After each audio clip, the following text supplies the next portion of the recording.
Whispers at Ingolstadt University spoke of a brilliant young student, Victor Frankenstein, consumed by forbidden knowledge.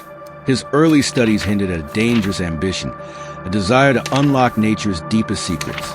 This intellectual hunger, fueled by a tragic family loss, set him on a dark path, forever altering his destiny and the course of science. In a secluded laboratory, amidst the chilling silence of night, Victor Frankenstein achieved his ultimate goal.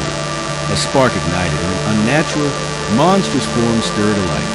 The triumph quickly dissolved into terror, as the creation's first breath was met with his creator's immediate, profound revulsion, sealing a tragic fate.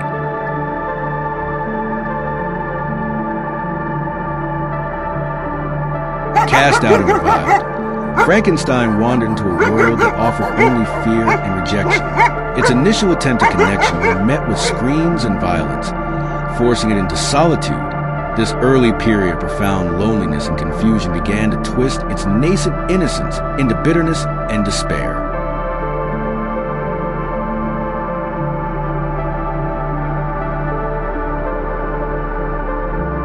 Frankenstein, driven by curiosity and a desire for understanding, found a hidden sanctuary, observing the kind DeLacy family.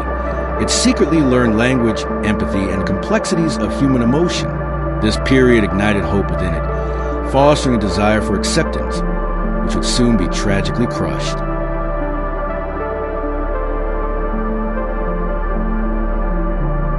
Emboldened by its learning, Frankenstein bravely attempted to connect with the blind elder DeLacy, only to be met with the horror and revulsion of his sighted children. This brutal rejection shattered its hope, extinguishing the last ember of benevolence and igniting a deep, burning hatred for humanity.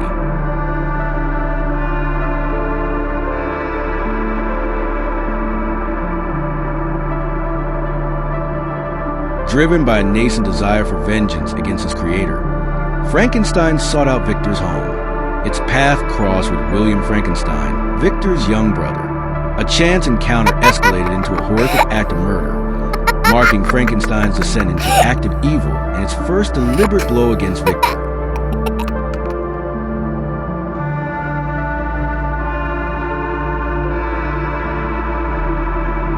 Justine Moritz, a kind and gentle servant of the Frankenstein family, was unjustly accused of William's murder. Framed by Frankenstein, she faced an unforgiving justice system. Victor, knowing the truth but paralyzed by fear and shame, could only watch as an innocent life was tragically sacrificed.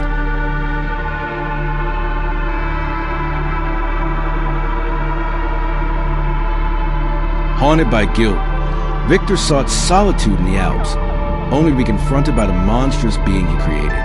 Frankenstein eloquently recounted its suffering and the injustice it had endured, a chilling plea from the being yearning for acceptance, yet consumed by bitterness. Their fates were irrevocably intertwined.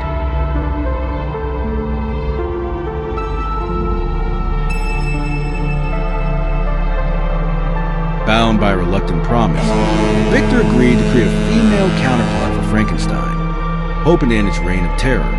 He traveled to the remote Scottish Isles, burdened by the ethical dilemma of creating a second monster, knowing it might bring peace or unleash even greater destruction.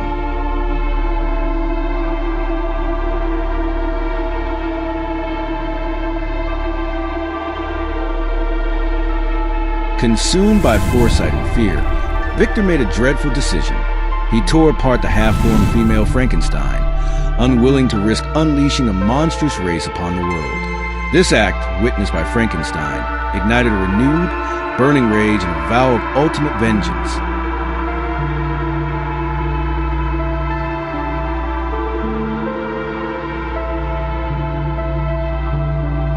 Before reaching the Arctic, Captain Walton's ship was reportedly harassed by a strange phenomenon. Sailors whispered of an ominous shadow trailing them, an unnatural cold, and a guttural cry that echoed across the icy waters.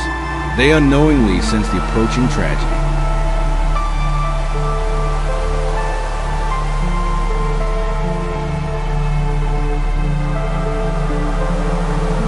The relentless chase for Frankenstein led Victor into the desolate, unforgiving Arctic, Battling extreme cold and his deteriorating health, Victor pursued his creation across the frozen wastes, a desperate hunter consumed by vengeance.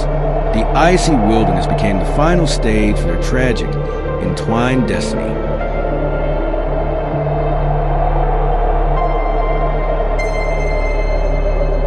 Captain Walton, adrift in the Arctic ice, made a chilling discovery. A near-dead man clinging to life, obsessively pursuing a colossal, seemingly unnatural being. This encounter unveiled the tragic tale of Victor Frankenstein and his monstrous creation, drawing Walton into their desperate final chapter.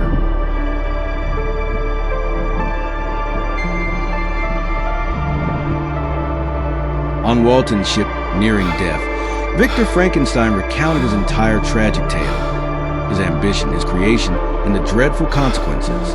His confession, a desperate plea for understanding, serve as a dire warning against unchecked scientific hubris and the suffering it can unleash.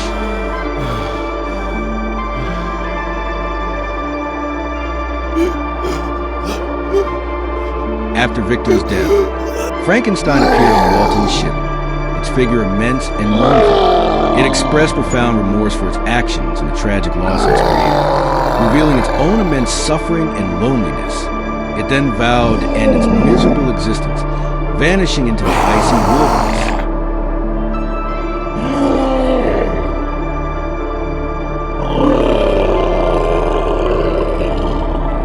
Years after his harrowing Arctic voyage, Captain Walton reportedly kept a secret diary. Its cryptic entries hinted at his growing obsession with the Frankenstein legend, detailing his continued observations and research into the creature's fate, suggesting Frankenstein might have survived his presumed end.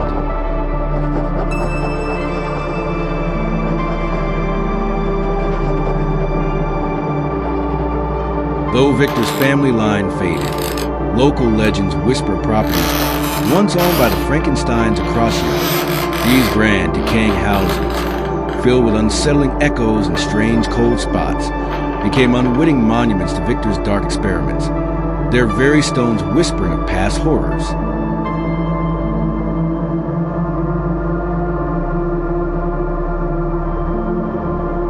Whispers in 18th century medical circles spoke of certain anatomists becoming strangely isolated, exhibiting erratic behavior, and then mysteriously disappearing. Some believe Victor Frankenstein's method spread, attracting dark practitioners who met sinister ends, forever linking forbidden science to a dreadful curse.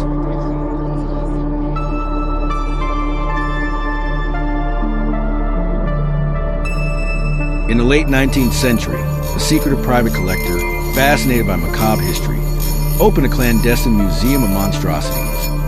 Among its dubious exhibits were artifacts purportedly linked to the Frankenstein myth, blurring the line between legend and chilling reality for its curious, often terrified visitors.